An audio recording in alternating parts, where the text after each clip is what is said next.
step on something, I go, ow! And to be honest, I thought I had something in my shoe for a while, like 3 months. Because every once in a while I would step on it weird and I get a little pinch. It was like, oh, it's a rock and it's not moving, whatever. But I know when I picked it up, like literally 2.5 months ago, walking down by Atlantic Center in Brooklyn, and I finally like screamed because I stepped on a rock that was right over where the thing was, and I'm like, ah! And I'm jumping up and down the other foot, and I take off my shoe and I stand onto his foot and I look at it, and I have like a puncture wound in my foot, and I'm like, oh! And so I take up the insole in between the thing, and there is a 2-inch long rusted staple through my shoe into my foot. Dude, are you joking me? You got a tetanus shot? Oh, I had a tetanus shot like 5 years ago. Oh, that's 4 years. No, they last 10 years. Oh.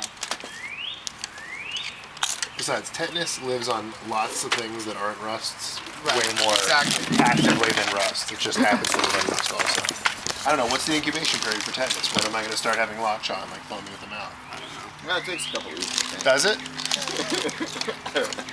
I mean, I get a tetanus shot when I go back to New York, or, you know, I'll get one at the Saratoga Clinic tomorrow.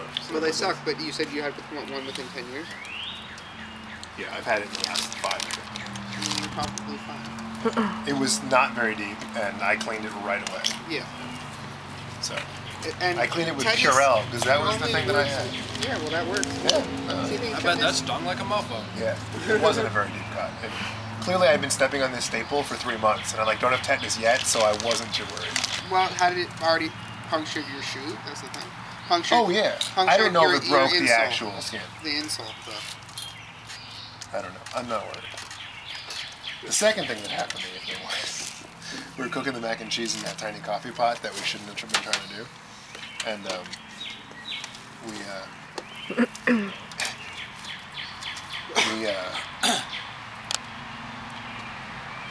thought we would warm the cheese up. And Rebecca's like taking the packet and she's like holding it over the wood-burning stove. It's not the powder, it's like the liquid Velveeta cheese. And she's holding it over, and I'm like, it's never gonna get warm holding it over the stove. I'm like, just put it on there. She's like, you sure? I was like, it's foil, right? She's like, yeah, it's foil. And we throw it on the stove. And of course it's plastic. And it like starts to bubble, and we're like, ah, get it off of there. We pull it off, and it's like melted through on one side, and we're like, still gotta eat it. You need the cheese. You need the cheese. You can't eat the nasty shells in the coffee pot. So of course, like, I had to eat the one that had the layer of cheese that had bubbled through the plastic. So I'm not really worried about the tetanus after like all the like weird PCB shit that I like ingested 2 hours later. I still swear by the fact that I was the healthiest person alive when I was smoking 30 cigarettes a day. And then when I stopped smoking cigarettes is when my body was like, fuck dude, man, it can't kill only the good stuff. It's gotta kill the bad shit too. Alright, so someone needs to dump some cheese in there. And all the other shit. Is it grated or? Shredded. Yeah, it's shredded. You just have to open the thing and dump it in. And like, not a lot. Because we want to put a lot. Are you videoing this? Yes, I am. That's, God damn it, Widow. Damn it.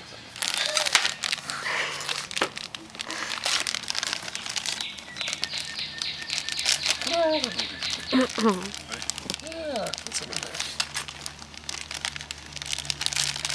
Okay, let's try that. I think that's fun.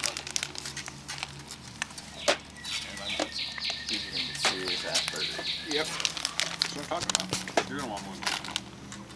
Well, You let's gotta see. mix that up I first. just want to see what the show looks like. No, You overdo it, you know. I think Big trouble. you want to have enough cheese to put on top too. Oh, you don't need it.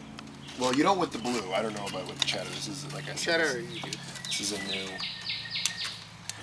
I don't think you're gonna need to add it. I think all you're gonna want to do is put a little ketchup and maybe a pickle on it.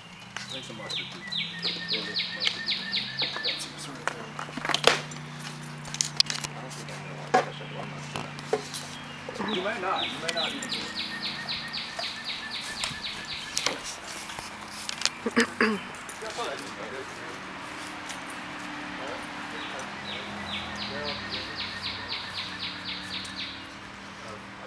So pretty.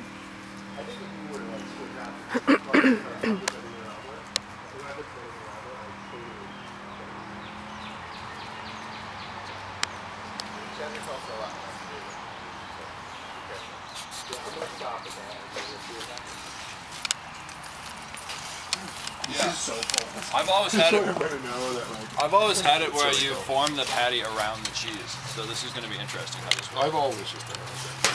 This is sweet, man. But like I said, I've only ever done this with blue or gorgonzola because I like the bite. Yeah, I agree with you. But this is going to be delicious too, I can tell. I've done it this way with the cheese. I've done this I way just- with feta I might cheese. wanna try I this made with, feta burgers before. Can somebody, Like matzo and tomatoes, that might be good too. Sounds good. Italian style. Can somebody clear that plate for me so I can start making patties and put them on that this one? plate? Yeah.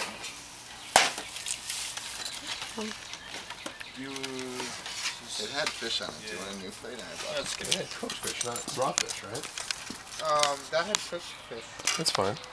but at the same time, no, actually I wouldn't know. I have lots of plates.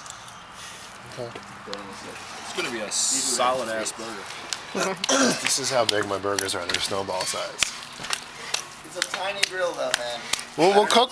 One at a time. You gotta make it hot. The heat's good enough. It's Right? getting hot.